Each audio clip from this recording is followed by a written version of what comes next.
Hey there, welcome back to Creepy Encounters. Please like and subscribe to the channel if you enjoy the videos.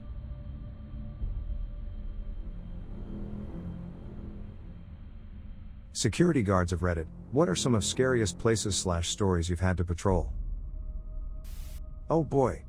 When I was younger I got a job as a security guard. I was 22 and the job market sucked. This was in a major city but I figured they would send me to some factory and I wouldn't have to worry about much.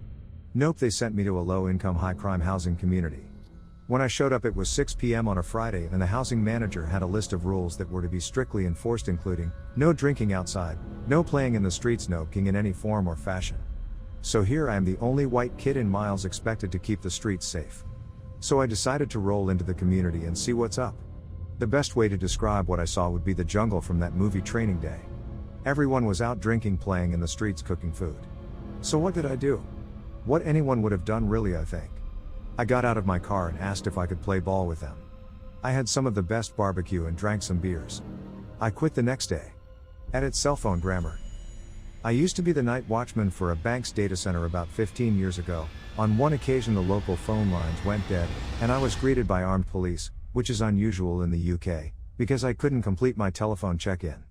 After that they let staff carry their mobile phones.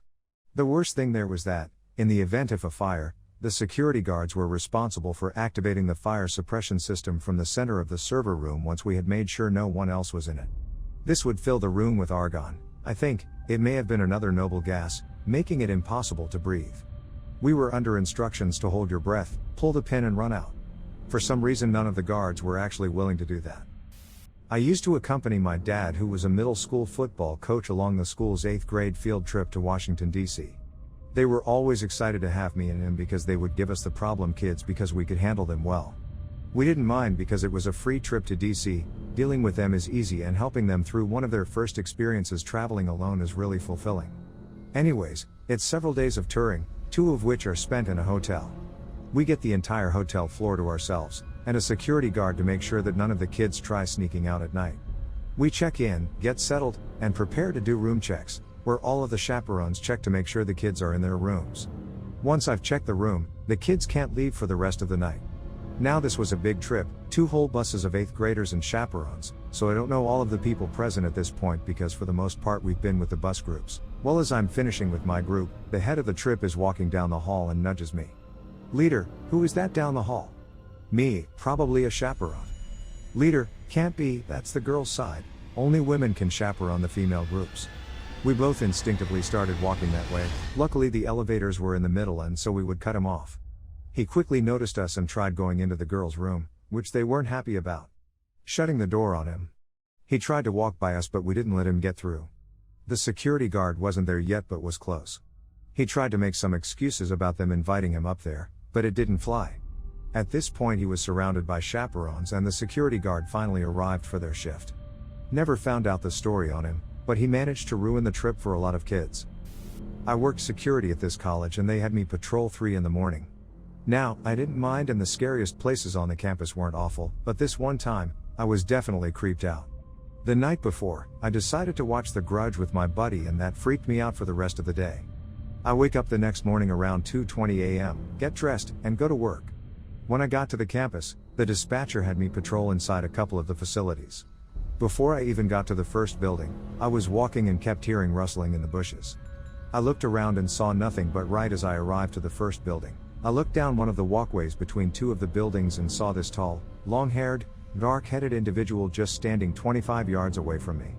I began to call out to it to see if it was just some college kid, but there was no answer. Without a second thought, I grabbed my flashlight and shined it in the direction, but no one was there. I looked around for a bit but just thought to myself I saw a shadow. I opened the front door of the first building and check everything like usual. Because of the size of the building, I couldn't turn the lights on from anywhere close, so I usually patrolled in the dark. That morning, nothing was out of place and I was able to make it out in pretty good time. I would always use the elevator to get to each floor, so once I was done, I took the elevator to the ground floor, did emergency phone checks on both, and walked to my last assignment for the building. Once I finished checking the north wing of the building, I walked back to the entrance until I heard a loud bell sound come from the elevator.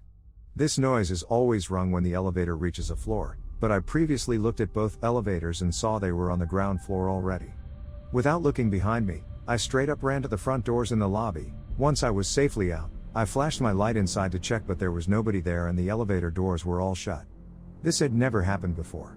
While it was creepy, I still managed to keep my composure and move on to the next task. Once I reached the other building, I did the same things as previously done with the other building. For this particular facility, it was a well-known fact that the inside makes noises. Always was creepy in the beginning, but you would get used to it. However, this morning was different. After I finished checking all of the exterior doors, I make a quick elevator phone check and begin to walk out when I heard this loud thump from upstairs. I grabbed my flashlight and started to yell out, "Hello?" multiple times, but there was no answer. At this point, I was scared out of my mind, so I make my way to the exit when I see out of the corner of my eye the same strange figure I saw in the walkway up top on the second floor peering down at me. The same very tall figure with long, dark hair. This time with a white gown.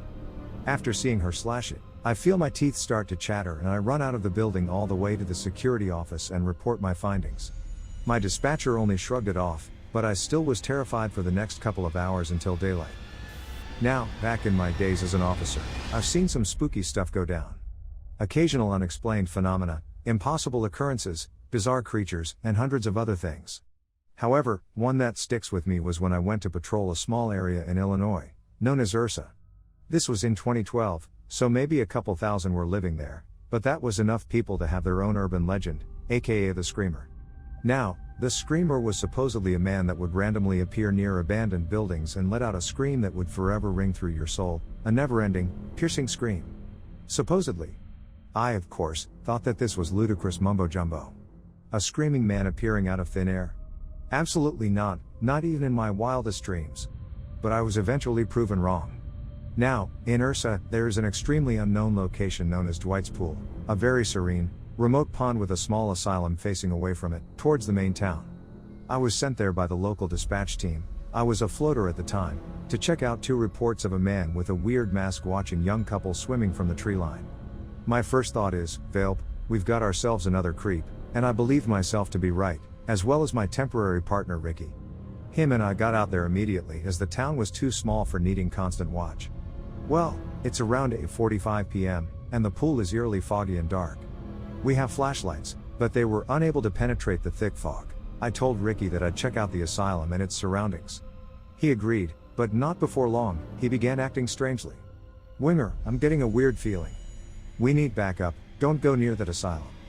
Now, when you hear your own partner say stuff like that, you definitely need to take it seriously, especially as an officer of the law. He calls in backup while I watch the asylum, just waiting for something to happen. I literally gasp as I see the figure of an incredibly large man emerge from the roof of the building.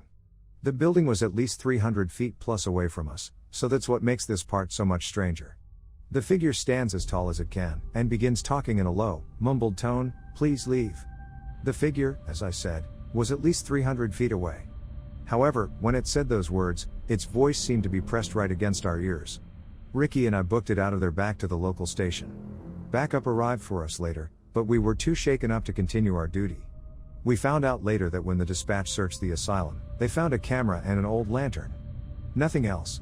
Anyway, this was definitely one of the weirder experiences I've had during my time as a patrol officer. It is but one of several odd stories I have, and trust me, in the line of an officer, things just keep getting weirder and weirder.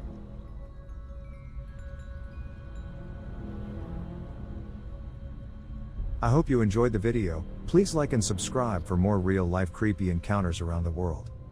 See you in the next video. Bye.